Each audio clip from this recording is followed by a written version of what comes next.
ఆదివాసీలు చేస్తున్నటువంటి పోరాటం, ఆ పోరాటం పైన అణిచివేతను కొనసాగిస్తూ ఆపరేషన్ కగార్ పేరుతోటి ఈ మధ్యకాలంలో మొత్తం వందలాది మందిని పొట్టన పెట్టుకున్న తీరు, మొత్తం అడవినంతా కూడా పచ్చదనంగా ఉన్నటువంటి అడవిని రక్తంతో ఎర్రబడేలా చేసినటువంటి పరిస్థితి మనం చూసాం.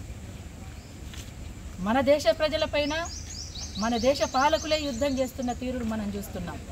ఇది చాలా విచారకరం, చాలా బాధాకరం.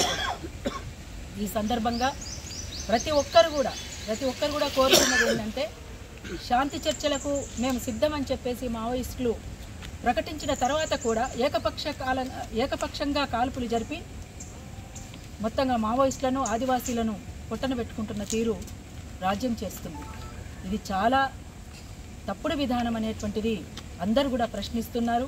అందుకని కార్మికోద్యమం కూడా వాళ్ళని కోరుతున్నది ఏంటంటే, చర్చలకు వెంటనే కేంద్రం స్పందించి వచ్చి చర్చలు జరపాలని, వాళ్ళు మావోయిస్టులు పెట్టుకున్నటువంటి లేఖకు స్పందించి ప్రభుత్వం వెంటనే స్పందించి చర్చలకు సిద్ధపడాలని, దీనికి సంబంధించినటువంటివి ఏ విషయాల్ని ఎజెండాలోకి తేవాలనేది కూడా దానికి సంబంధించినటువంటి అంశంలో ఆలోచించుకోవచ్చు. కానీ తక్షణంగా కాల్పులు వెంటనే ఆపాలని, అట్లనే అక్కడ ఉన్నటువంటి సైనిక బలగాలను వెనక్కి రప్పించాలని చెప్పేసి కూడా ఈ సందర్భంగా మనమంతా కూడా ప్రభుత్వానికి విజ్ఞప్తి చేయాల్సినటువంటి అవసరం కూడా ఉంటుంది.